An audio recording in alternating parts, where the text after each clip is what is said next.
Ini adalah gambaran dunia permotoran pada tahun 60-an. Di segmen motor berkapasitas rendah, Honda Super Cup dan Vespa booming dahsyat dan terjual jutaan unit di seluruh dunia.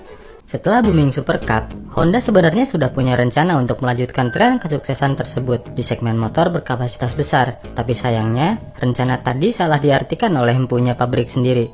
Saat diminta membuat moge khusus untuk pasar Amerika, Honda San malah mendevelop CB450 Dream yang mengandalkan mesin 2 silinder DOHC berkapasitas 444 cc. Meskipun secara aspek performa Honda CB450 ini bisa mepet-mepet, tapi bukan ini yang dicari konsumen benua biru. Mereka itu ogah beli CB450 karena ukurannya terlalu kecil. Sayangnya Honda San tetap kekeh. Menurutnya CB ini sudah cukup untuk menyaingi motor Harley dan Triumph. Hasilnya ya bisa ditebak, nggak laku alias gagal di pasaran. Yoshiro Harada dipilih sebagai lead development motor baru Honda dengan pengawasan langsung oleh Soichiro. Yes, percaya nggak percaya, semua motor Honda yang lahir di era 60-an dan beberapa di era 70 dan 80-an itu harus mendapat approval langsung dari Soichiro Honda. Tidak semudah itu bikin motor Honda Ferguson. Sepulangnya Yoshiro Harada ke Jepang, dibentuklah tim development yang berisi sekitar 20 orang. Dan karena motor ini bakal melawan merek raksasa dari Amerika dan Eropa, Honda juga memanggil beberapa engineer balap Grand Prix untuk mengurus sektor permesinan. Kabar baiknya, Honda itu mengundurkan diri dari kejuaraan Grand Prix di tahun 68, so mereka nggak kehabisan stok mekanik. Sisi permesinan adalah yang paling pertama dikerjakan, dengan konsep mesin 4 silinder 750cc yang saat itu sama sekali belum ada di kelas moge non-premium. Dengan pengalaman tim Honda dengan motor sekelas RC166, RC181 dan motor-motor ekstrim lain yang selalu bikin heboh di balapan Grand Prix, sektor ini justru jadi yang paling mudah diselesaikan. Mesin 4 silinder SOHC 8 klep yang baru didevelop Honda ini mampu mengeluarkan tenaga maksimum 68 horsepower, lebih besar dari motor keluaran Inggris, bahkan masih lebih powerful dibanding mesin V-twin 1,3 liter punya Harley Davidson. Mesin ini bakal dikombinasikan dengan struktur frame duplex berbahan baja yang rancang bangunnya itu mirip Honda RC181. Bedanya, sasis ini ditambah cradle untuk menopang ukuran mesin yang jauh lebih besar dan untuk kestabilan motor secara keseluruhan. Apakah semua proses developmentnya berjalan mulus? Ternyata enggak. Ada sebuah problem yang kompleks bagi tim R&D Honda. Dengan power yang sebegitu gedenya, kemampuan rem jadi concern selanjutnya bagi Yoshiro Harada. Saat itu, dirinya dihadapkan dengan dua opsi. Apakah motor ini pakai rem tromol gede yang udah teruji, tapi performanya biasa aja, atau memakai teknologi disc brake yang sama sekali belum ada di motor produksi massal, tapi punya potensi bencana yang ngeri banget. Keputusan ini pun diserahkan langsung pada Soichiro Honda yang memang jauh lebih berpengalaman di bidang engineering, dan jawaban Honda San adalah, "Are you kidding me? Siapin disc brake." Tes ini bakal menjadi mimpi buruk bagi tim R&D Honda. Kenapa? Karena Honda San mengharuskan tes top speed di 200 km per jam, kemudian mengerem sejadi-jadinya sampai berhenti secara terus-menerus seharian penuh, atau sampai test ridernya melambaikan tangan ke kamera gara-gara nggak kuat menahan beban G-force. Menurut Honda San, tes ini dibutuhkan untuk mengetahui sampai di mana titik lemah rem disc brake. Selain itu, secara nggak langsung, durability mesin juga dites langsung sampai ke titik yang paling ekstrim, karena harus digeber terus-terusan. Berkat ekspertis Honda di bidang metalurgi dan teknologi mesin, proses R&D motor yang satu ini bisa jauh lebih cepat dibanding kompetitor. Setelah proyek dimulai tahun 67, motor 750cc ini cuma membutuhkan waktu sekitar setahun masa development.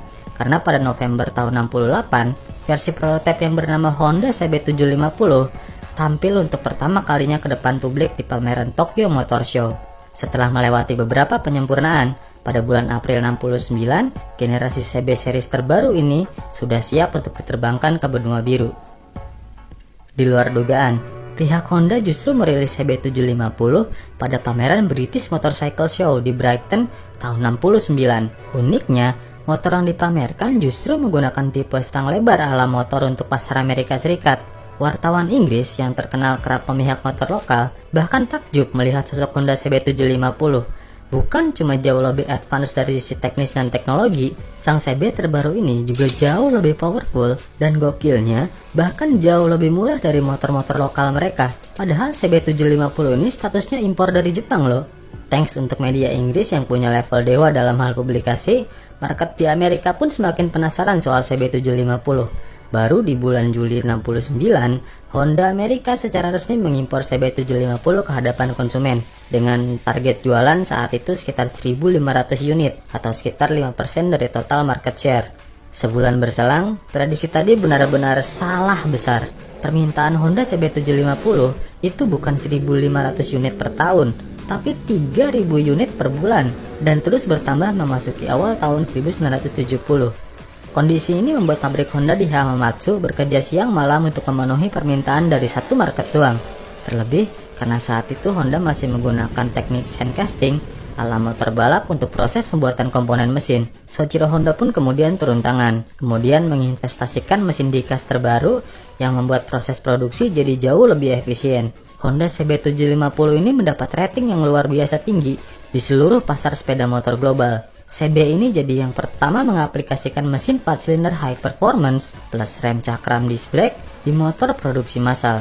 Nggak cuma itu doang, stylingnya juga nggak kalah keren dari motor British dengan knalpot stainless steel multi megaphone ala motor balap. Next, harganya juga jauh lebih murah. Kemudian, dentuman suara knalpotnya lebih epic plus daya tahan tingkat tinggi khas ala motor Honda. Sejak pertama kali diperkenalkan tahun 69 sampai tahun 2003, selama 34 tahun, Honda CB750 sudah berkali-kali berganti generasi, mulai dari upgrade mesin ke DOHC, versi full fairing, sampai tipe kopling semi otomatis ala motor bebek pun sudah dijejelin ke CB750. Di masa bakti tersebut, coba tebak, berapa unit CB750 yang terjual? 50.000?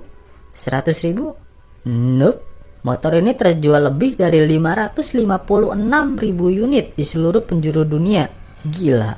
Sejak pertama Honda CB750 dibawa ke pasar global, motor ini secara nggak langsung mematikan belasan merek asal Inggris. Sampai nantinya cuma tersisa Triumph yang kondisinya sudah sangat mengenaskan. Di Amerika sendiri, Harley Davidson yang sebelumnya mendominasi pasar Amerika sampai hampir bangkrut di era 80-an sebelum ditolong oleh regulasi pemerintah Amerika yang merugikan brand dari luar. Saya bilang secara nggak langsung ya, karena memang bukan cuma CB750 yang memakan pasar moge di Eropa dan Amerika.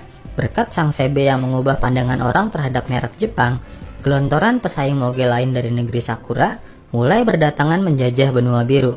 Makanya nggak heran kalau banyak yang menyebut CB750 ini sebagai the bike that changed everything, atau motor yang mengubah segalanya. Karena ya emang gitu faktanya. Saking berharganya buat Honda nih ya, CB series ini bahkan sempat dibuatkan versi limited editionnya tahun 2007 kemarin, khusus untuk pasar Jepang. Berkat originalitas konsep dan inovasi level tinggi milik Honda CB750, motor yang satu ini mendapat penghargaan Hall of Fame dari Asosiasi Sepeda Motor Amerika. Kemudian diplot sebagai greatest motorbike ever dari program Discovery Channel, masuk ke Museum The Art of Motorcycle, Museum Motor Nasional Inggris, serta mendapat penghormatan sebagai salah satu dari 240 penanda kemajuan industri otomotif Jepang. Dan gak ketinggalan, ini adalah motor pertama yang layak menyandang gelar superbike di seluruh penjuru dunia dan menjadi pondasi bagi pengembangan superbike lain di era selanjutnya. Kan Kawasaki Z1 lebih kenceng. Suzuki GTO juga nggak kalah gokil karena mesinnya pakai 2 tak 3 silinder. Yes, emang bener kok, emang demikian adanya. Tapi yang perlu dicatat, motor-motor tadi itu diciptakan untuk mengalahkan CB750.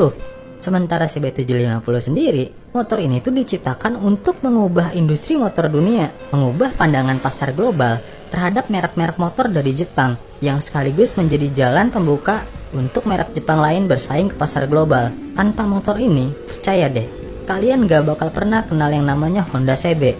Dan mungkin juga gak bakal ada moge-moge Jepang lain yang sekarang itu jadi impian kita semua.